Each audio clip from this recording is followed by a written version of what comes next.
wabarakatuh. Kami persilahkan untuk Pak Ustaz menyampaikan tausiahnya pada malam hari ini. Falyatafadhal mashkura Ustaz. Jazakumullah khairan. Assalamualaikum warahmatullahi wabarakatuh.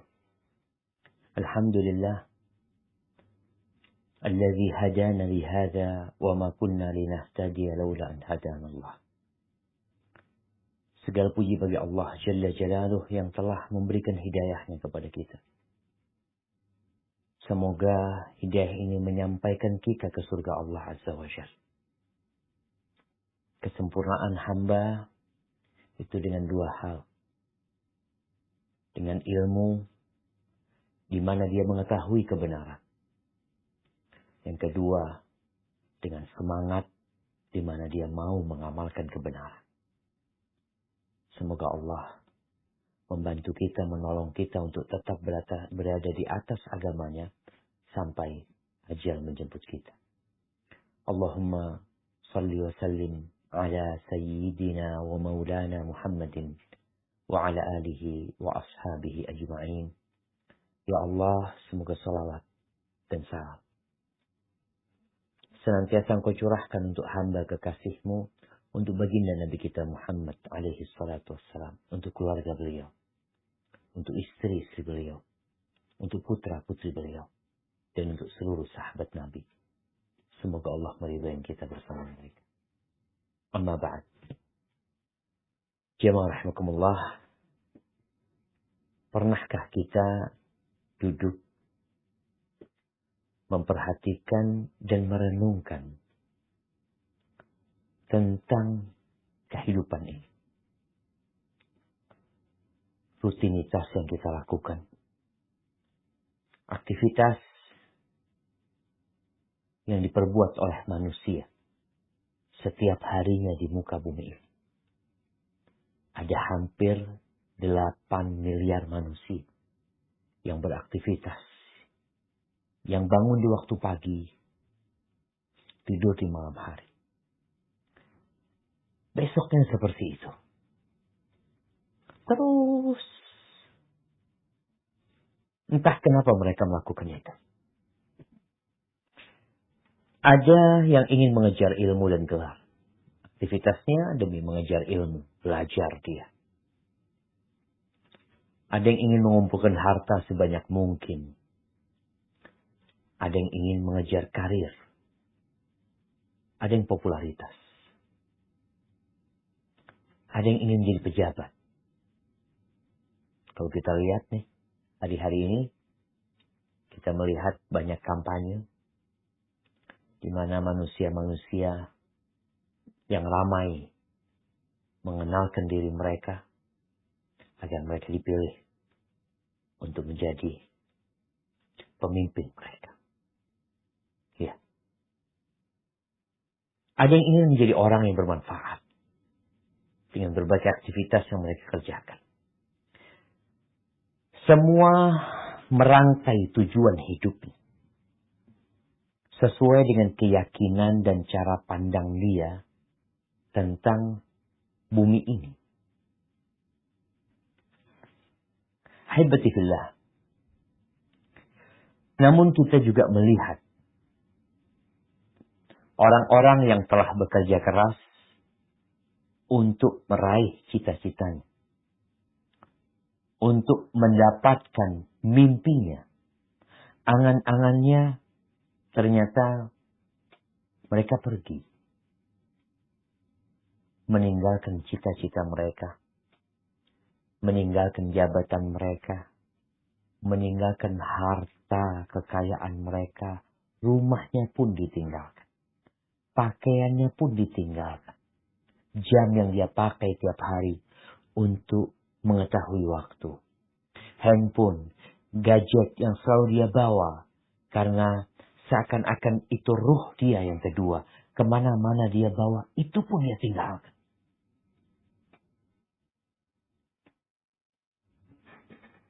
Mereka pergi dan tidak pernah kembali.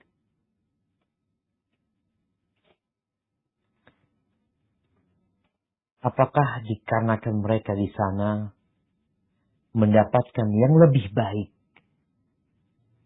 dari yang di muka bumi ini, dari apa yang telah mereka kumpulkan, sehingga mereka enggan untuk balik ke sini.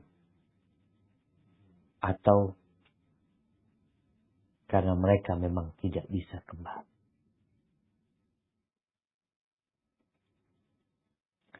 Ahibati fillah. Kenapa sih kita ada? Ana, antum, kita manusia berkembang biak, punya anak, punya cucu. Sebagian pergi, sebagian lahir. Pada suatu masa, Sang Pencipta langit dan bumi ini berkata kepada malaikat-malaikat,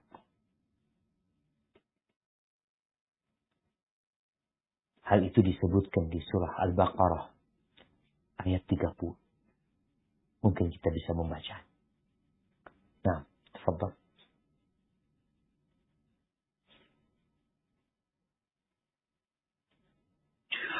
A'udzu billahi minasy syaithanir rajim. Bismillahirrahmanirrahim. Wa idh qala rabbuka lil malaikati inni ja'ilun fil ardi khalifah. Qalu ataj'alu fiha man yufsidu fiha wa yasfiku ad-dima' وَيَسْفِكُ الدِّمَاءَ وَنَحْنُ نُسَبِّحُ بِحَمْدِكَ وَنُقَدِّسُ لَكَ قَالَ إِنِّي أَعْلَمُ مَا لَا تَعْلَمُونَ. Dan ingatlah ketika Tuhanmu berfirman kepada para malaikat, Aku hendak menjadikan khalifah di bumi. Mereka berkata, apakah engkau hendak menjadikan orang yang merusak dan menumpahkan darah di sana, sedangkan kami bertasbih memujimu dan mensucikan namamu? Dia berfirman, sungguh aku mengetahui apa yang tidak kalian ketahui. Barakallahu fikum. Itu tujuan diciptakannya kita. Allah hendak menjadikan kita sebagai khalifah di muka bumi ini. Yang memakmurkan bumi, tidak membuat kerusakan di muka bumi. Tidak menumpahkan darah. Tidak menyakitin orang lain. Tapi dia menjalinkan syariat Sang Pencipta. Beribadah untuknya. Bekerja seperti lebah. Dia mengambil yang baik tanpa meninggalkan kerusakan. Untuk menjadi seperti pohon kurma. Dia kokoh. Tidak mengganggu orang lain. Daun-daunnya tidak berjatuhan. Yang membuat halaman orang jadi kotor. Tapi buah-buahnya yang dapat dinikmati oleh banyak orang. Allah menciptakan kita untuk menjadi khalifah. Untuk melaksanakan aturan yang Allah buat.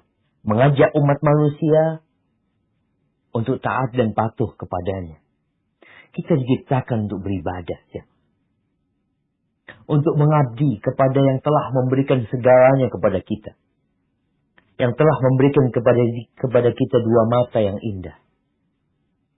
Alis yang menawan. Telinga untuk mendengar. Mulut dan lisan untuk berbicara dan untuk makan. Allah memberikan kepada kita jantung. Yang dengannya kita bisa berpikir. Agar apa? Kita beribadah. Bukan untuk menjadi seperti kerbau. Pernah melihat ikan di akuarium? Di kolam? Untuk apa dia diciptakan? Untuk kita nikmatin. Pernah melihat ayam? Yang setiap hari entah berapa juta ayam yang dipotong. Melihat kambing yang setiap hari puluhan ribu bahkan ratusan ribu disembelih untuk kita makan. Sapi pun seperti itu. Semua fasilitas Allah ciptakan untuk kita. Agar kita menikmati kehidupan ini. Agar kita tidak terlalu terbebani dengan tugas kita. Apa tugas kita? Menjadi khalifah. Allah Azza wa Jalla di surah Al-Zariyat menegaskan tentang kenapa dia ciptakan manusia. Untuk apa kita berada di muka bumi ini? Yang jumlahnya sekarang sudah hampir 8 miliar. Apakah untuk berpesta ria? Apakah untuk mencari hiburan, bersenang-senang? Makan, minum, kawin? Kita melihat sekarang ada banyak acara walimah. Di sana walimah, di sini walimah, ada pernikahan. Apakah manusia diciptakan untuk nikah, bereproduksi, punya anak-anak? Apakah untuk itu? Itu fasilitas untuk sebuah tujuan yang sebenarnya. Mari kita baca. Supaya engkau nggak salah. Kenapa engkau berada? Engkau tidak pernah mengajukan proposal untuk hadir di bumi ini. Tapi ada yang menghadirkan kita di muka bumi. Untuk sebuah tugas. Nah, tafadhal dibaca.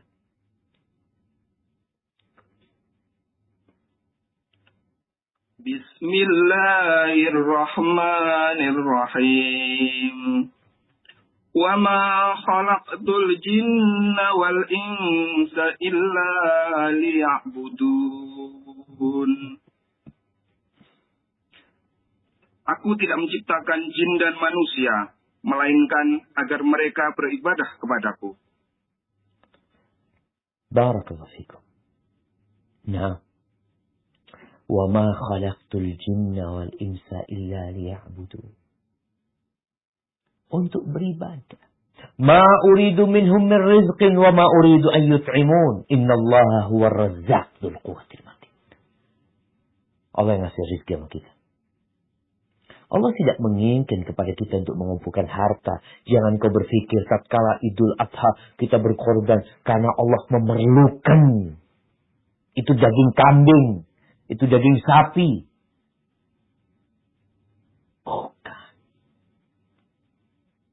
Ketika engkau diperintahkan untuk mengeluarkan zakat. Apakah karena Allah memerlukan uang? Bukan. Allah yang kasih rezeki sama kita. Semuanya.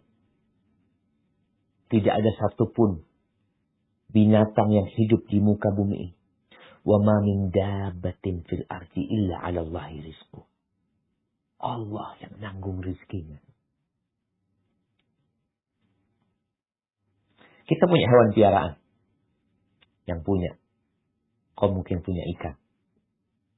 Ada yang punya kucing. Ada yang punya kuda. Ada yang punya burung. Siapa yang ngasih rezeki? Engkau yang kasih rezeki.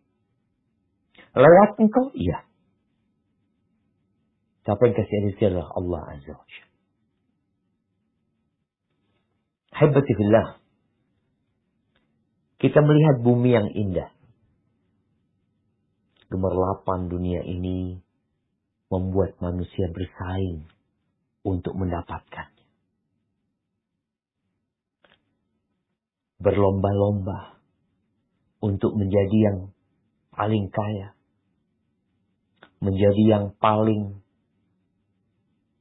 hebat, yang paling pandai, yang paling cantik, yang paling tampan. Dia manusia berlomba-lomba. Tapi ketahuilah, semua yang ada di muka bumi ini, perhiasan yang menggoda, Tapi jangan tergoda dengan tujuan hidup. Di kanan kirimu ada taman-taman yang indah. Ada tempat-tempat hiburan yang begitu menggoda hati untuk mendatanginya. Kalau engkau lupa dengan tujuan hidupmu, engkau akan berhenti di tempat itu. Dan engkau nggak akan pernah sampai ke tempat tujuan. Allah berfirman di surat Al-Kahf ayat 7 dan 8. Nah, silahkan dibaca. Bismillahirrahmanirrahim. Inna ja'alna ma'alal ardi zinatan laha linabluwahum ayyuhum ahsanu amala. Wa inna laja'iluna ma'alaiha sa'idan juruza. Sesungguhnya kami telah menjadikan apa yang ada di bumi sebagai perhiasan baginya. Untuk kami menguji mereka, siapakah di antaranya yang terbaik perbuatannya. Dan kami benar-benar akan menjadikan pula apa yang di atasnya menjadi tanah yang tandus lagi kering. Nah, bumi ini yang begitu indahnya akan menjadi tandus dan kering. Semua yang ada di sana perhiasan. Untuk diuji siapa yang paling baik amalannya. Bukan yang paling kaya. Bukan. Bukan yang paling berkuasa. Bukan yang paling kuat. Bukan yang paling populer. Bukan yang paling banyak followernya. Bukan.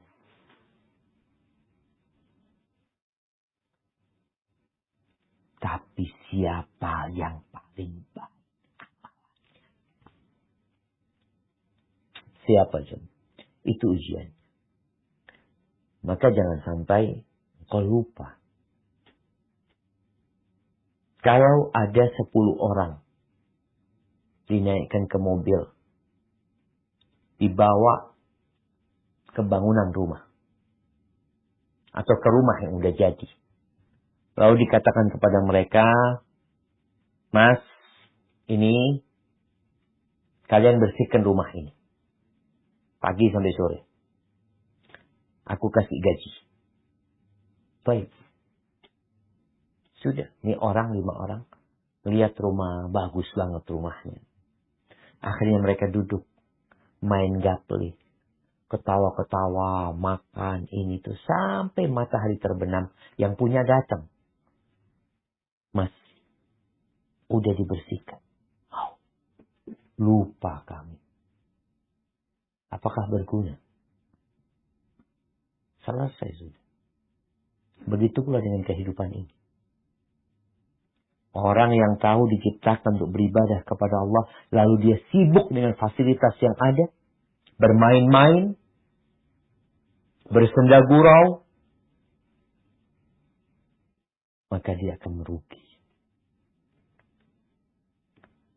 Ahibatifillah. Kalau bicara ibadah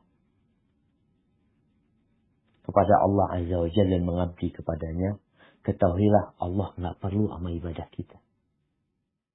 Antum nggak mau beribadah, tidak mau mentauhidkan Allah Azza wa Jalla. Kita melihat mungkin 2/3 penduduk bumi ini tidak mentauhidkan Allah Azza wa Jalla. Ya. Apakah kemudian akan merugikan Allah? Sama sekali tidak. Hubungan kita sama Allah Azza wa Jalla tidak seperti hubungan kita dengan tempat kerja kita. Oke, kita dibilang bekerja di muka bumi ini untuk Allah. Nah, tapi hubungan kita nggak sama dengan hubungan kita sama tempat kerja kita. Berapa banyak tempat kerja yang membuka lowongan pekerja? Ya Allah, siapa yang mau kerja? Dengan gaji sekian. Setelah masuk, Masya Allah. Ternyata orang ini orang hebat. Kerjanya bagus. Ketika dia mau mengundurkan diri, dikasih tawaran, jangan mengundurkan diri. Udah kita tambah gajinya. Tetap di sini. Karena hubungan mereka saling membutuhkan. Nah, perusahaan butuh sama antum. Dan antum butuh sama perusahaan. Tapi Allah Azza wa Jalla tidak butuh sama kita. Sama sekali. Allah Azza wa Jalla berfirman. Di surat Ibrahim. Ayat 8. Di surat Ibrahim. Ayat 8. Nah.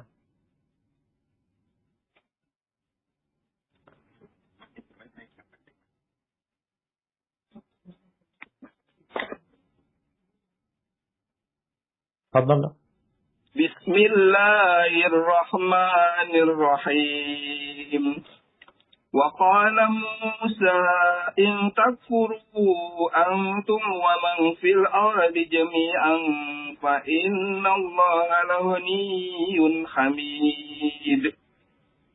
Dan Musa berkata, jika kamu dan orang yang ada di bumi semuanya mengingkari nikmat Allah, maka sesungguhnya Allah Maha Kaya, Maha Terpuji.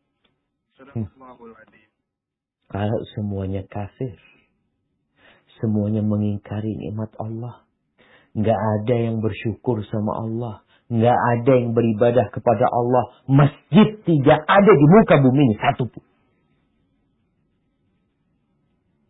Nggak ada. Apakah itu akan mengurangi kekayaan dan kerajaan Allah? Allah tuh Maha Kaya dan Maha Terpuji. Allah nggak perlu dengan ibadah kalian. Ini yang harus ada di diri kita. Oleh karena itu Allah mengatakan la ikraha fid din. Nggak ada pemaksaan beragama, nggak ada. Nggak dipaksa orang. Kalau Allah perlu, Allah paksa. Nggak ada. Di ayat lain Allah katakan, faman sya'a fal yu'min wa man sya'a fal yakfur. Yang mau beriman silahkan, yang mau kafir silahkan. Yang jelas engkau akan mati. Engkau beriman akan mati, engkau kafir akan mati.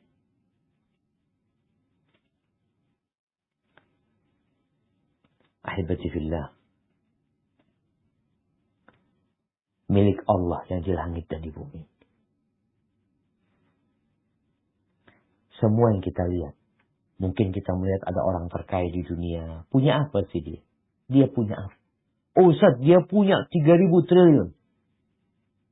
3.000 triliun.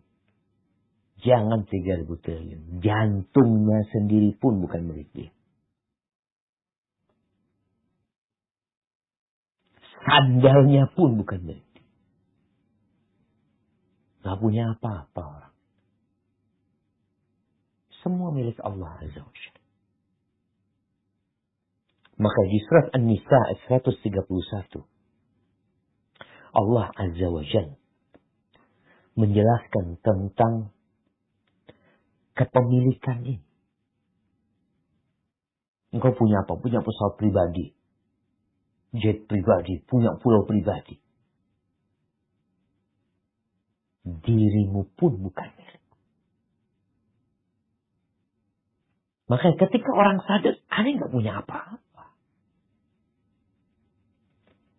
Siapa pemilik yang sebenarnya? Allah Rabbul Alamin. Maka Allah sebutkan di surat An-Nisa 131. Silakan dibaca. Bismillahirrahmanirrahim. Walillahi ma fis samawati wa ma fil ardh. Walaqad wassayna alladhina utul kitaba min qablikum. Alladhina utul kitaba min qablikum wa iyyakum anittaqullah. Wa in takfuru fa inna lillahi ma fis samawati wa ma fil ardh. Wa kana Allahu ghaniyan hamida. Dan milik Allah lah apa yang ada di langit dan apa yang ada di bumi. Dan sungguh, Kami telah memerintahkan kepada orang yang diberi kitab suci sebelum kamu, dan juga kepadamu, agar bertakwalah kepada Allah. Tetapi jika kamu ingkar, maka ketahuilah, milik Allah lah apa yang ada di langit dan apa yang ada di bumi. Dan Allah Maha Kaya, Maha Terpuji. Nah, kalau semuanya kufur, ingkar, nggak mau bertakwa, nggak mau beriman, tetap milik Allah yang di langit dan di bumi. Nggak ada yang bisa keluar dari kekuasaan Allah Azza wa Jalla. Mau berangkat kemana dia? Mau berangkat ke Mars, mau bikin pemukiman di Mars, Mars milik Allah Azza wa Jalla. Kalau mau berangkat ke Antartika, mau bikin pemukiman di sana, milik Allah Azza wa Jalla. Oh, mau bikin pemukiman di bulan, milik Allah Azza wa Jalla. Kalian beriman, nggak beriman, semuanya milik Allah Azza wa Jalla.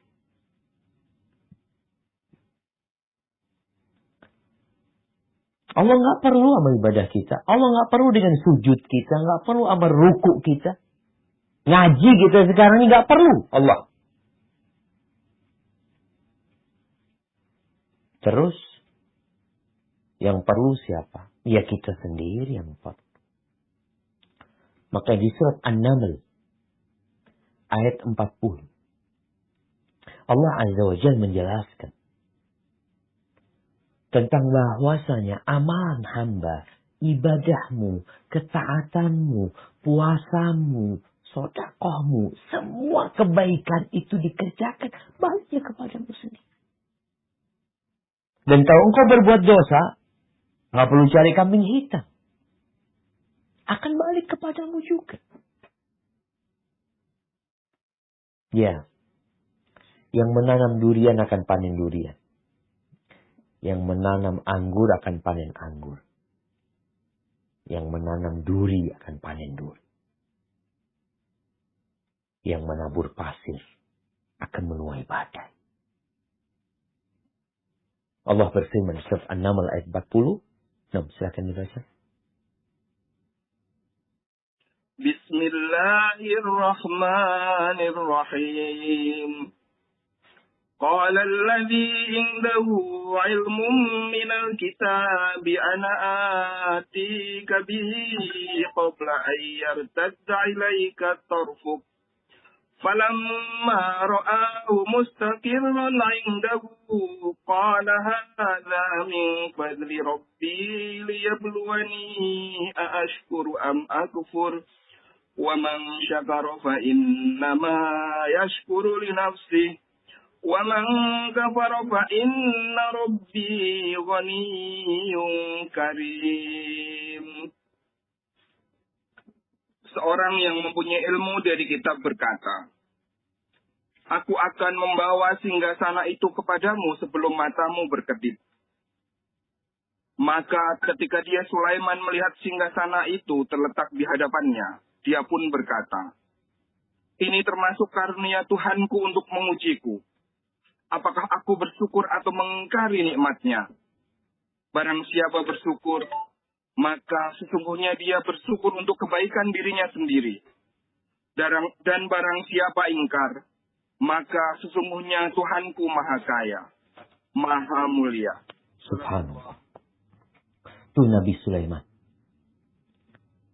Tatkala singgasana Balqis ada di hadapan dia sebelum mata dia berkedip.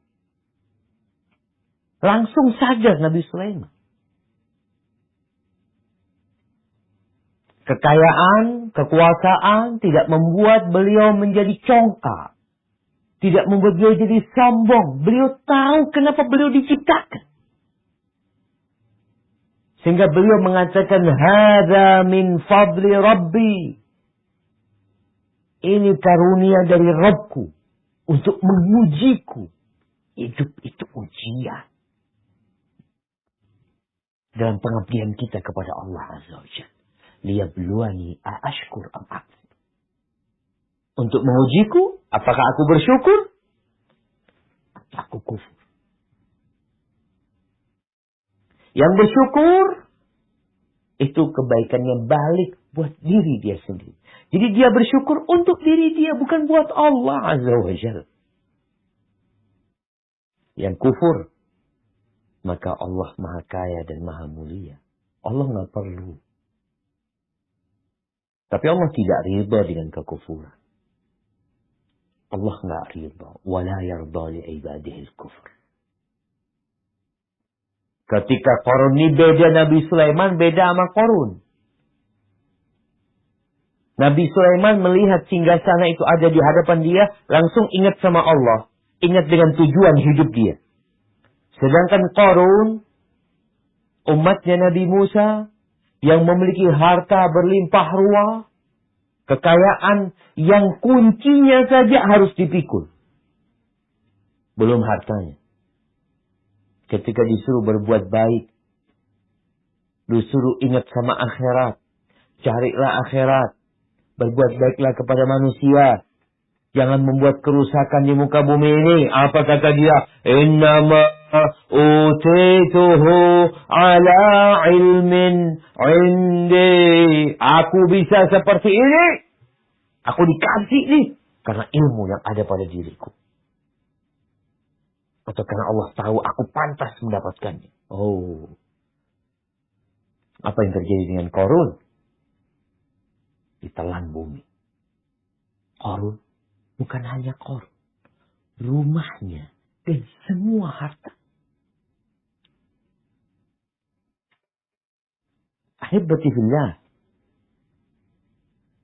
Di dalam sebuah hadis qudsi yang diriwayatkan oleh Imam Muslim dari Abu Dzar radhiyallahu anhu dari Nabi alaihi salatu wassalam, dari apa yang beliau riwayatkan dari Rabbnya, Allah mengatakan, ya ibadi, wahai hamba-hambaku.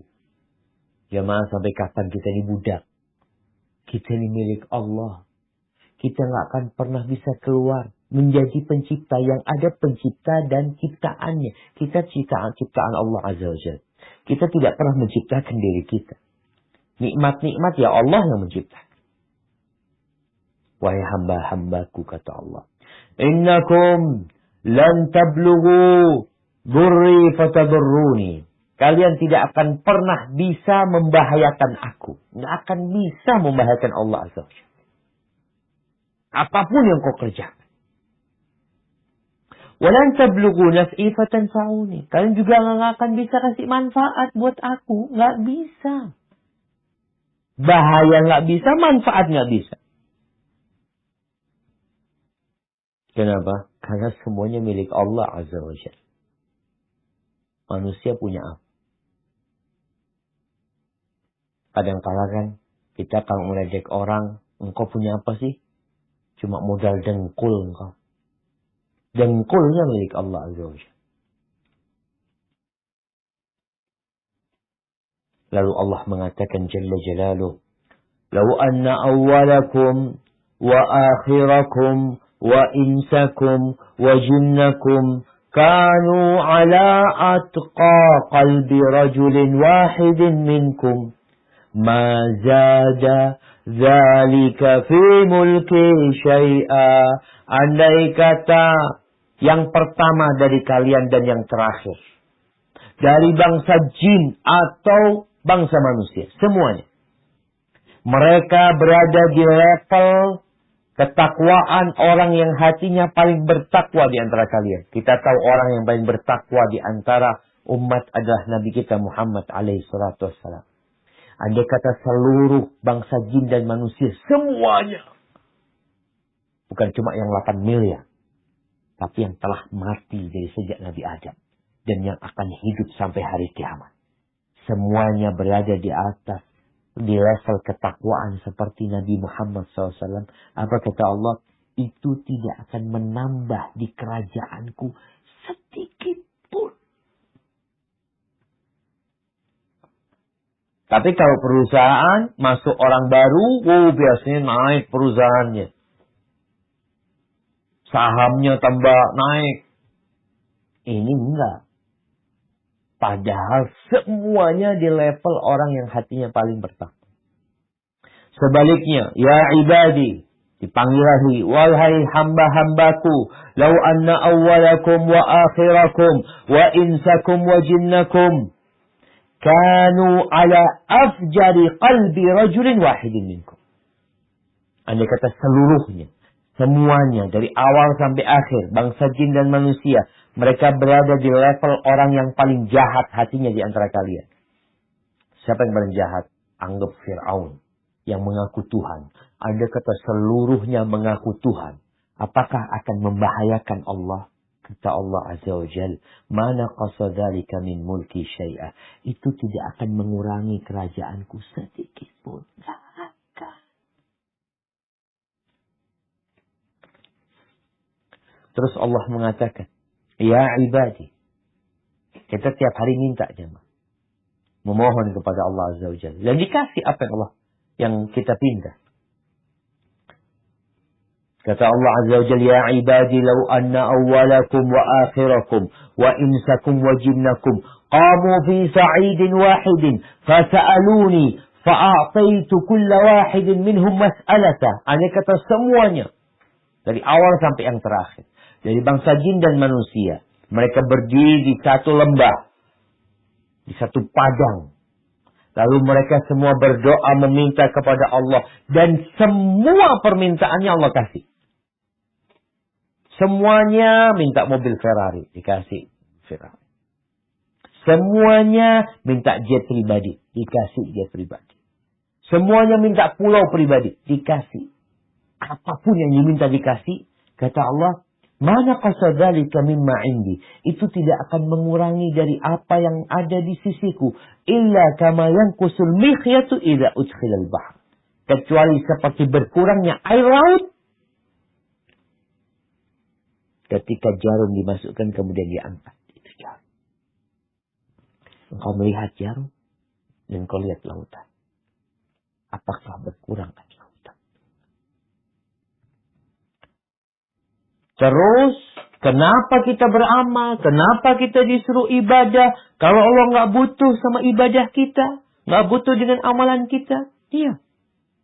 Allah Azza wa Jal mengatakan, ya ibadi, wahai hamba-hambaku, innama hiya a'malukum uhsiha lakum. Itu amalan buat kalian. Aku catat, aku kumpulin untuk kalian. Summa uwaffikum iyaha. Nanti aku kasih balasan. Itu amalan. Maka dunia ini darul amal. Negeri untuk beramal, untuk berbuat. Nanti Allah penuhin gajinya. Allah penuhin balasannya. Faman wajada khairan falyahmadillah. Barang siapa yang mendapati kebaikan di catatan amalan dia. Dicatat jemaah. Sekarang ini Masya Allah canggih ya. Orang kerja itu sudah pakai fingerprint. Ada yang pakai mata. Untuk apa semua itu? Untuk mencatat. Masuk dan keluar. Sekarang di mana-mana udah mulai dipasang CCTV. Di Cina udah dipasang 200 juta CCTV. Iya kalau nggak salah 200 juta. Udah dipasang. Sebenarnya kita ini ada CCTV yang selalu mengawasi kita. Ada malaikat di kanan dan kiri kita yang selalu mencatat. Dikumpulin semua. Nanti baru dikasih, nih bukumu, catatanmu. Maka barang siapa yang mendapati kebaikan dalam catatannya, falyahmadillah. Hendaklah dia memuji Allah Azza wa Jalla. Dan barang siapa yang ternyata dilihat catatannya, aduh, banyak keburukan di sana, jangan mencela orang lain. Gak usah mencela orang tua. Oh, gara-gara orang tua Anda gak ngajarin. Belajar engkau. Jangan mencela sekolah. Di sekolah Ustaz cuma diajarin cari duit. Seakan-akan itu tujuan hidup kita. Kau salahkan dirinya saja. Ahibati fillah, mumpung masih ada waktu. Hendaklah kita berusaha untuk memperbaiki diri kita. Ahibati fillah, balasan yang sempurna di akhirat. Di dunia ada balasan-balasan di dunia. Ya, cuma balasan itu juga fana, sementara aja. Allah Azza wa Jal berfirman di surat An-Nahl ayat 97 tentang balasan yang Allah akan berikan di dunia ini. Nah, silakan dibaca. Bismillahirrahmanirrahim. Man 'amila shalihan min dzakarin aw untha wa huwa mu'minun falanuhyiyannahu hayatan thayyibah wa lanajziyannahum ajrahum bi ahsani ma kanu ya'malun. Barang siapa mengerjakan kebajikan, baik laki-laki maupun perempuan dalam keadaan beriman, maka pasti akan kami berikan kepadanya kehidupan yang baik. Dan akan kami beri balasan dengan pahala yang lebih baik dari apa yang telah mereka kerjakan. Subhanallah. Allah akan memberikan kehidupan yang baik. Bukan Allah kasih uang. Bukan Allah kasih rumah. Tapi Allah katakan kehidupan yang baik. Kehidupan yang baik ini bukan dengan rumah yang luas. Bukan dengan istri yang cantik. Bukan dengan kendaraan yang baik. Oke, itu mungkin menjadi faktor pendukung kehidupan yang baik. Tapi sebenarnya kehidupan yang baik dimulai dari hati. Rumah yang luas tapi hatinya sempit jadi sempit. Kekayaan yang berlimpah dengan ambisi dunia ini tidak berhenti jadi miskin tuh orang. Makanya kadang-kadang kita heran, ada orang kaya raya korupsi. Ada orang kekayaannya udah triliunan masih suap untuk mendapatkan proyek. Orang kaya atau orang miskin? Miskin dia. Kalau kaya nggak melakukan itu dia. Maka kehidupan yang baik itu dimulai dengan kekayaan hati. Keridhaan dengan takdir ilahi. Allah akan berikan kehidupan yang baik di mana? Di dunia. Di kuburan. Apakah ada kehidupan di sana? Ya. Emangnya orang yang berbuat baik mau disamakan sama orang berbuat jahat. Ini orang zalim mati, ini orang soleh mati. Sama-sama dia di sana. Ini orang zalim Ustaz sudah bunuh puluhan orang, preman. Lalu didor sama polisi, mati dia. Belum mendapatkan balasan udah 10 orang yang dia bunuh. Berapa orang yang dia rampok. Apakah dia tidak akan mendapatkan balasan sama dengan orang yang mati ketika sujud? Enggak lah. Kehidupan yang baik di kuburan. Dan kehidupan yang baik di akhirat. Jamaah rahimakumullah. Kenapa kok balasan untuk ibadah kita yang kita lakukan kok tidak full di dunia? Tapi nanti Allah akan balas dengan yang lebih baik dari apa yang mereka kerjakan di akhirat. Karena kalau balasan ibadah itu diberikan dunia, roda kehidupan ini akan terhentikan. Akhirnya berhenti bumi ini. Anda kasih contoh. Kalau setiap orang sholat, nih sholat 5 waktu. Kita bicara pahala sholat 5 waktu. Yang katanya 2 rakaat sebelum subuh, sholat sunnahnya aja lebih baik dari dunia dan isinya. Kita bicara sholat yang 5 waktu. Nih, berangkat ke masjid yang laki-laki ya. Berangkat ke masjid. Kalau setiap pulang dari masjid, dia dapat sepeda baru. Sekarang kan orang sedang gowes sih. Setiap sholat, 1 waktu dapat sepeda baru. Enak nggak jemaah? Ustaz. Sehari kau dapat 5 sepeda. Buat apa? Besok sholat dapat 5 sepeda lagi. 10 udah. 10 hari engkau dapat 50 sepeda. Sebulan engkau dapat 150 sepeda. Mau diapain sepeda? Ya dijual Ustaz. Jadi fulus. Siapa yang mau beli? Siapa yang mau beli? Semua orang punya sepeda. Kata mereka kalau cuma kepingin sepeda, ya sholat selesai. Datang sepeda. Oh iya Ustaz, sepeda Ustaz. Kalau fulus. Kita akan fulus sekarang. Untuk membeli kebutuhan kita perlu fulus. Kan enak kalau setiap sholat antum dapat 100.000. Setiap sholat 100.000. Berarti sehari antum dapat 500.000. Kalau antum suami istri dapat 1 juta sehari. Kalau punya anak 2 dapat 2 juta sehari. Masya Allah, Ustaz. Kalau sholat itu dapat fulus, enak hidup ini. Enggak enak. Mau dibuat apa tuh fulus? Mau dibuat apa? Ya buat belanja. Mau belanja kemana? Warung semua tutup. Toko semua tutup. Restoran tutup. Antum punya motor, mau isi bensin. Berangkat ke pom bensin, nggak ada yang buka. Kenapa? Anak mau kasih fulus sama antum. Double sudah. Anak kalau 1 liter mau 10.000, anak kasih 20.000. Enggak mau. Anak kasih 100.000. Enggak mau kata dia. Anak nggak mau jualan bensin. Kenapa fulus kata dia? Kalau cuma butuh fulus, tinggal sholat. Sholat dapat fulus. Maka kenapa Allah tidak berikan balasan itu di dunia? Di akhirat. Karena kehidupan harus berputar di sini tempatnya beramal. Alhamdulillah.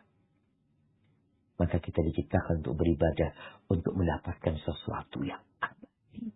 Maka nanti di surga nggak ada kerja. Allah yang menyediakan segalanya. Semua tersedia. Allah berfirman di surat Fussilat ayat 31. Nah, fadhal.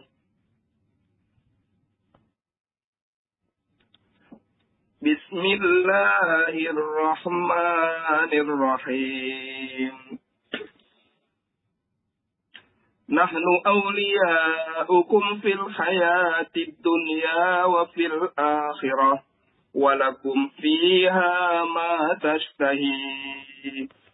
Walakum fiha ma tashtahi anfusukum. Walakum fiha ma tad'un.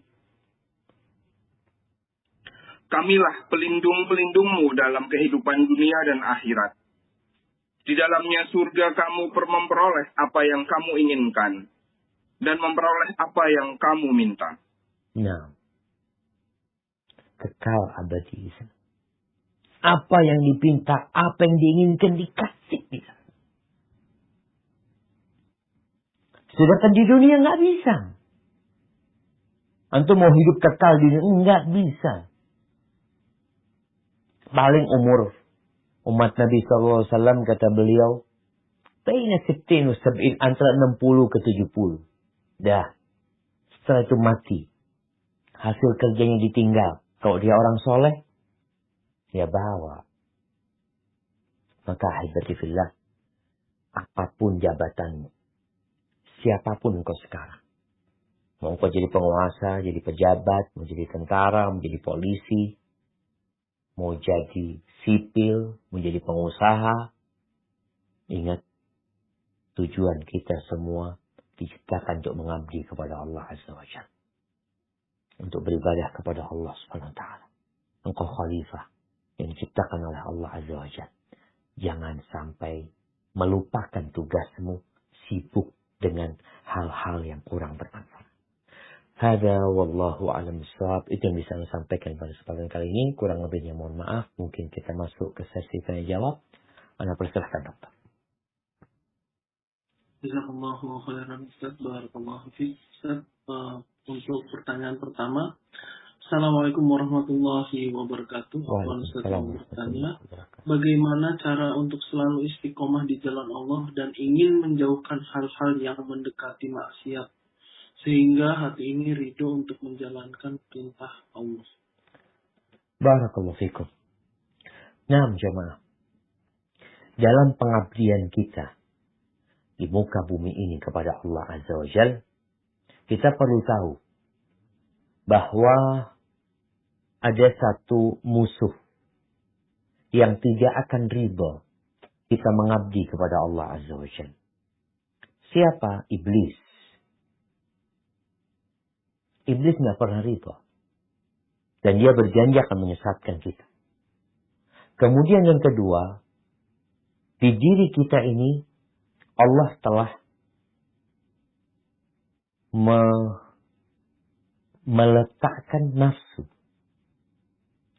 Yang nafsu ini ada positif atau negatifnya. Apa negatifnya? Apa positifnya syahwat manusia itu? Dia menikah.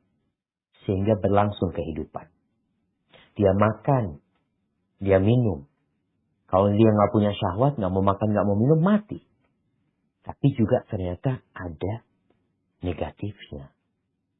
Disinilah iblis memanfaatkan hal itu. Sehingga kita tertipu dengan kenikmatan dunia ini, lupa dengan kenikmatan yang sebenarnya yang Allah sediakan. Lupa dengan tujuan hidup kita. Apa yang membuat kita untuk istiqamah? Menjadi hamba Allah Azza wa Jalla yang taat dan patuh kepadanya dan meninggalkan kemaksiatan. Yang pertama adalah dengan berdoa. Memohon kepada Allah Azza wa Jalla. Jangan doanya hanya minta rezeki. Kalau kita melihat bagaimana aktivitas Rasulullah SAW dalam semuanya, itu beribadah kepada Allah SWT. Jadi beribadah ini bukan hanya bicara sholat, tapi kerjaan kita pun. Antum keluar rumah, baca doa. Bismillahirrahmanirrahim. La hawla wa la quwata illa billah. Naik kendaraan, antum baca doa. Makan, baca doa. Selesai, baca doa. Minum, baca doa. Selesai, baca doa. Masuk ke rumah, baca doa. Masuk ke toilet, baca doa. Ini sebagai bentuk bagaimana supaya kita istiqomah menjadi hamba Allah Azza wa Jalla. Karena yang godain kita banyak. Kalau umur kita cuma 70 tahun, nih yang godain umurnya ribuan tahun. Sehingga dia sudah punya pengalaman yang sangat mendalam untuk menyesatkan kita. Maka kita perlu memiliki pengamanan. Salah satunya dengan berdoa kepada Allah.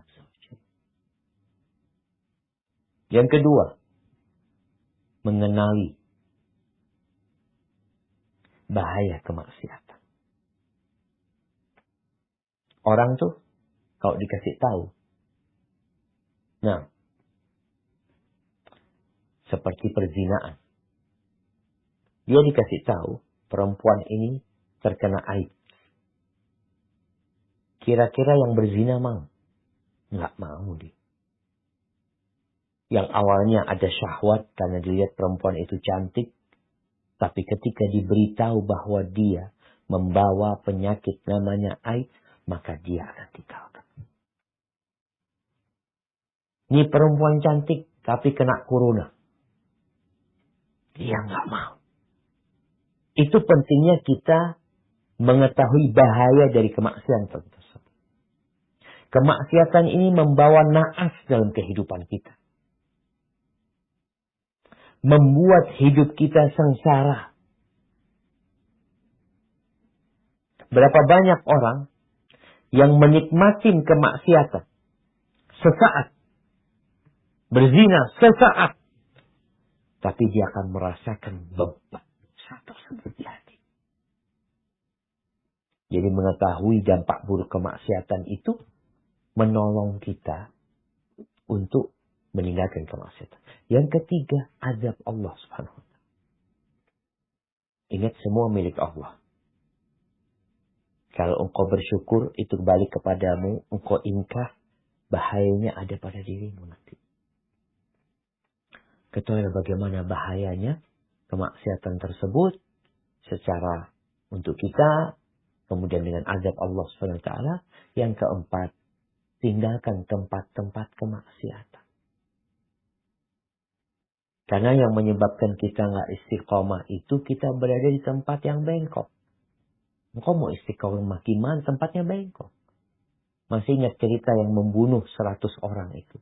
Kenapa dia membunuh 100 orang? Dia mau tobat. Mau tobat, bunuh lagi. Mau tobat, terakhir udah 99 dia mau tobat. Ketemu orang yang gak benar.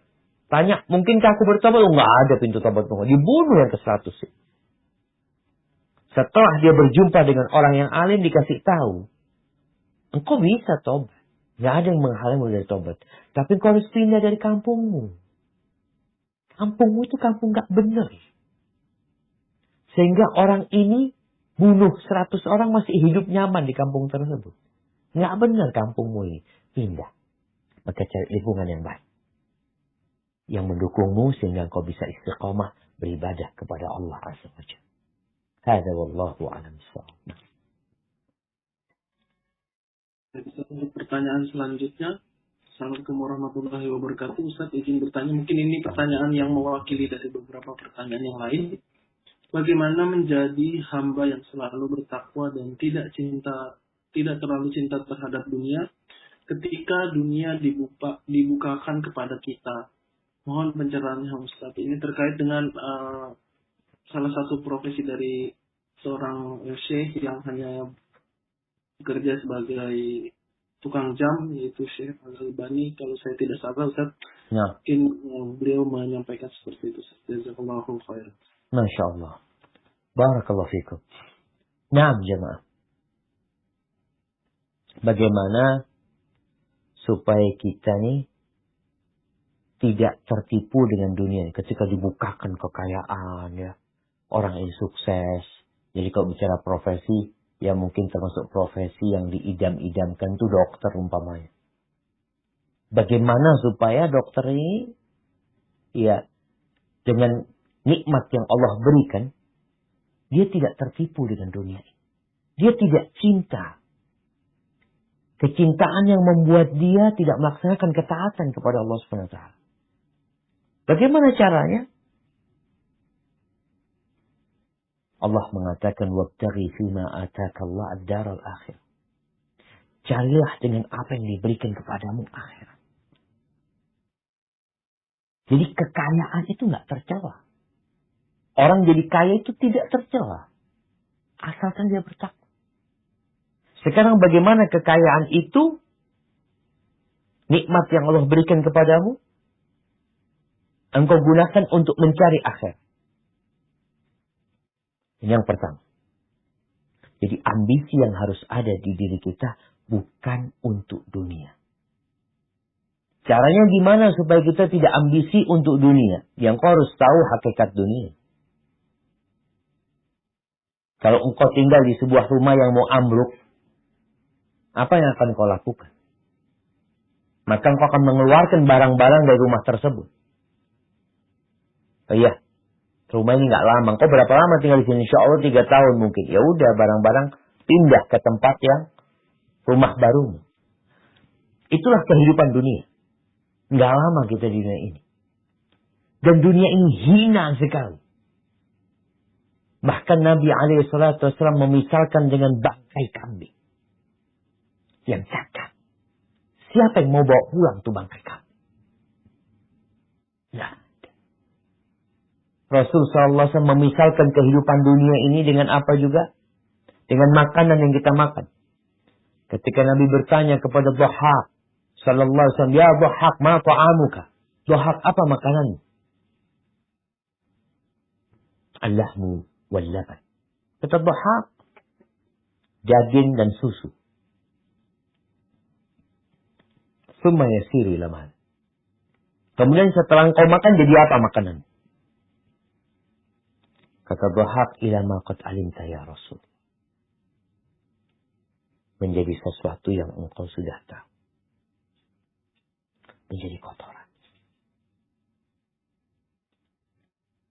Lalu Rasul SAW mengatakan, Inna mat'amat bni Adam, makanan manusia itu menjadi permisalan tentang kehidupan. Walaupun dihiasi, engkau kalau makan di restoran yang mewah, ada makanan pembuka, kemudian setelah itu makan, engkau pakai Ya pakai lap atau apa. Makanan itu dihiasi macam-macam. Indah sekali. Setelah itu nanti ada makanan penutup ini itu macam-macam. Pertanyaannya, setelah itu jadi apa? Ketika engkau tahu jadi kotoran, kau akan tahu. Dihiasi bagus-bagus, nanti jadi kotoran. Begitu pula dunia ini. Maka tatkala dibukakan kepadamu dunia, hati-hati. Ambisimu yang harus diperbaiki. Pandanglah dunia ini sebagai sarana menuju ke akhirat. Mazra'atul akhirat. Jangan akhirnya sibuk dengan dunia. Karena itu akan membuatmu kehilangan yang terbaik. Rasul SAW, beliau miskin. Tapi pernah suatu saat Allah berikan harta yang berlimpah ruah. Apa yang beliau lakukan? Apakah beliau kemudian renovasi rumahnya? Yang direnovasi masjid. Rumahnya Nabi tetap selesai. Ketika ada tambahan harta yang banyak, beliau mengorbankan 100 ekor onta untuk Allah Subhanahu wa ta'ala.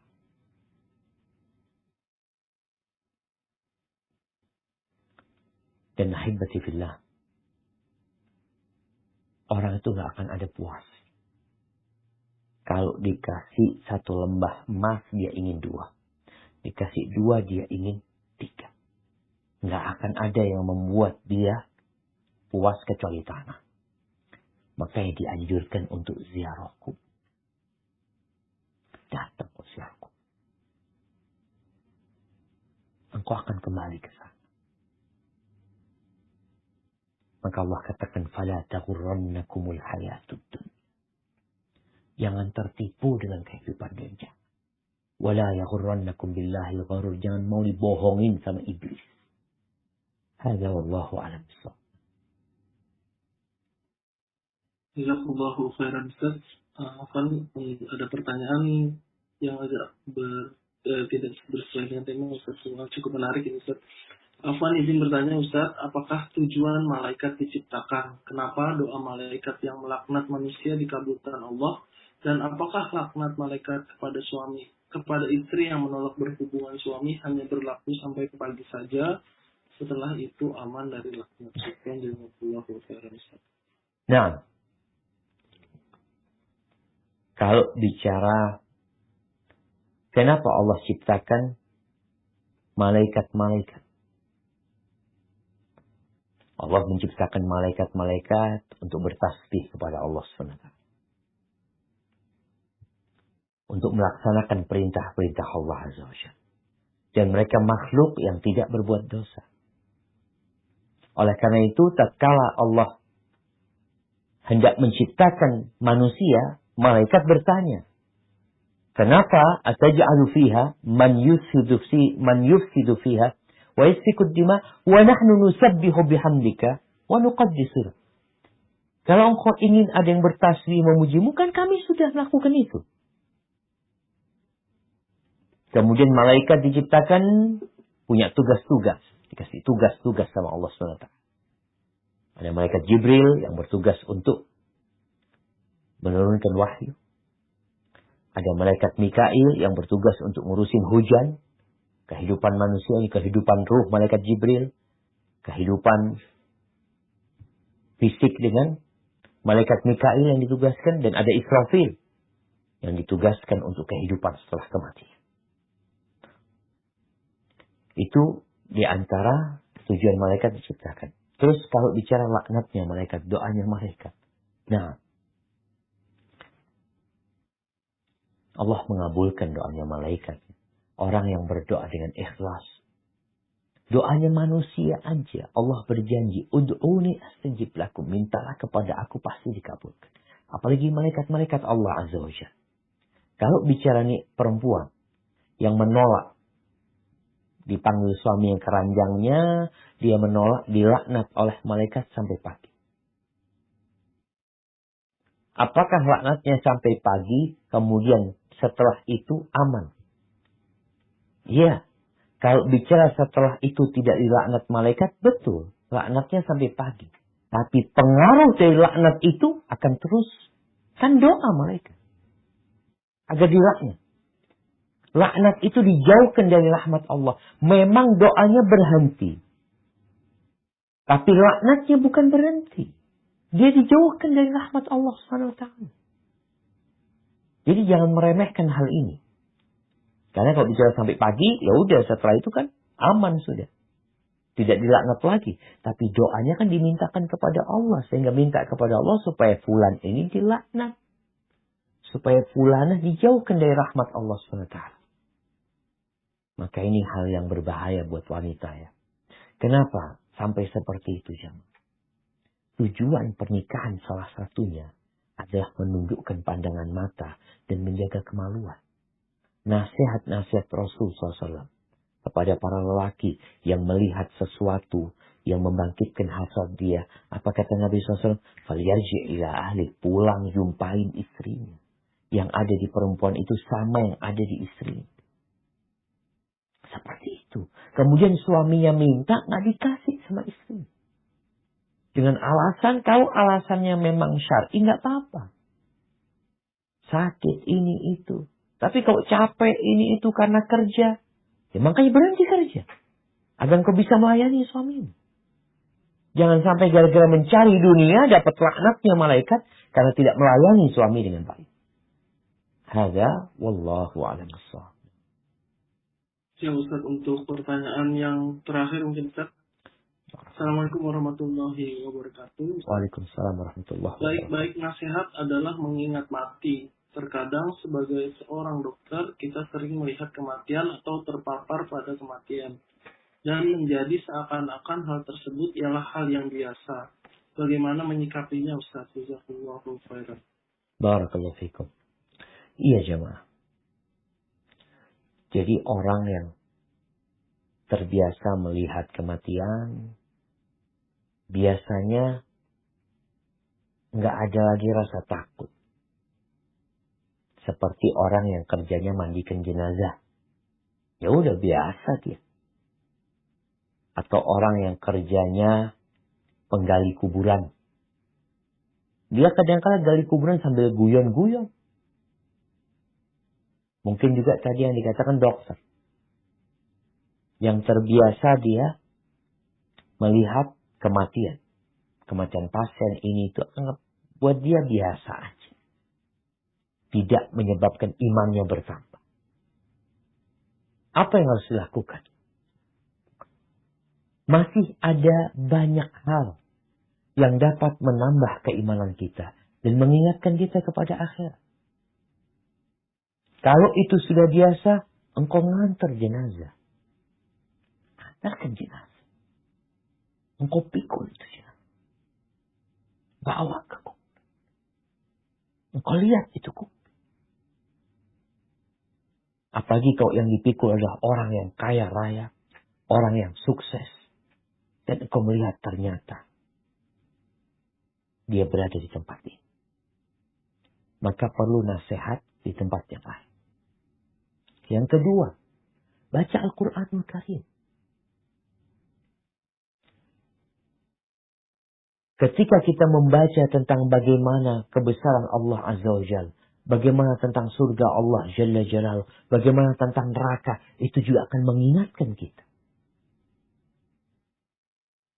Dan bedanya orang yang baca Al-Quranul Karim, kalau hati kita bersih, Utsman bin Affan mengatakan, "Lau tahurat qulubukum, ma syabi'at min kalamir." Kalau hati kalian bersih, kalian tidak akan pernah puas membaca Al-Quran. Akan dapat pelajaran lagi. Diulangi ceritanya Nabi Musa, diulangi ceritanya Nabi Isa. Terus akan mendapatkan pelajaran. Jadi tatkala di tempat ini udah terbiasa sehingga kurang memberikan nasihat kepada kita, cari nasihat yang lain. Karena sejatinya yang diperlukan untuk menjadikan nasihat itu menyentuh hati kita adalah kita menggunakan pendengaran kita. Kita menyaksikan dengan mata kita. Dan hati kita hadir. Jadi renungan kematian tersebut itu yang perlu.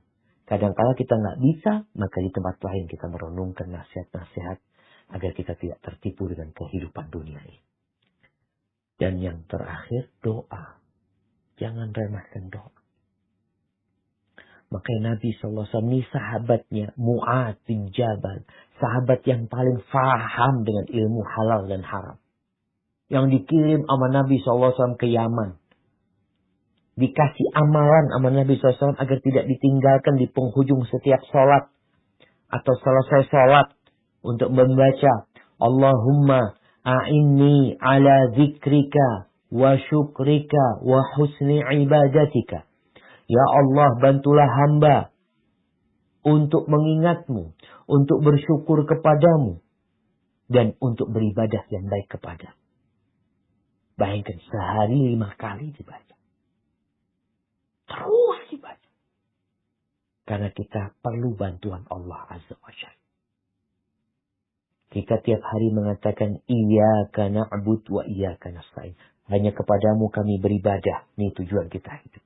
Tapi dalam pelaksanaan ibadah itu, kita perlu bantuanmu ya Allah. Wa iyyaka nasta'in. Dan hanya kepadamu kami meminta pertolongan. Tanpa pertolongan Allah, kita tidak akan pernah dapat selamat dari godaan iblis. Kita tidak akan pernah bisa sempurna melaksanakan ibadah kita.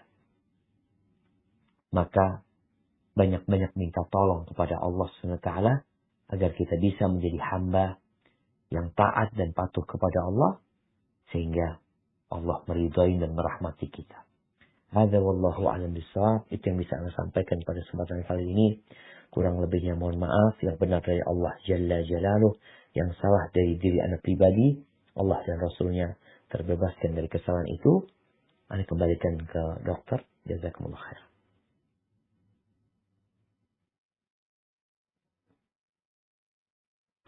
Jazakallahu khairan Ustaz untuk kajian yang penuh manfaat pada malam hari ini. Kami dari Panitia Urologi Ngaji mohon maaf apabila ada kesalahan dan kekurangan selama kajian berlangsung, dan untuk pertanyaan-pertanyaan yang belum dapat kami sampaikan. Terima kasih yang sebesar-besarnya jazakallahu khairan Ustaz Syafiq Riza Basalamah dan kepada tim. Semoga Allah berikan kemudahan kita untuk menuntut ilmu syar'i, ilmu yang sesuai dengan sunnah Nabi Muhammad SAW. Untuk itu kami pamit undur diri dan kita berjumpa lagi pada kajian minggu berikutnya. Assalamualaikum warahmatullahi wabarakatuh.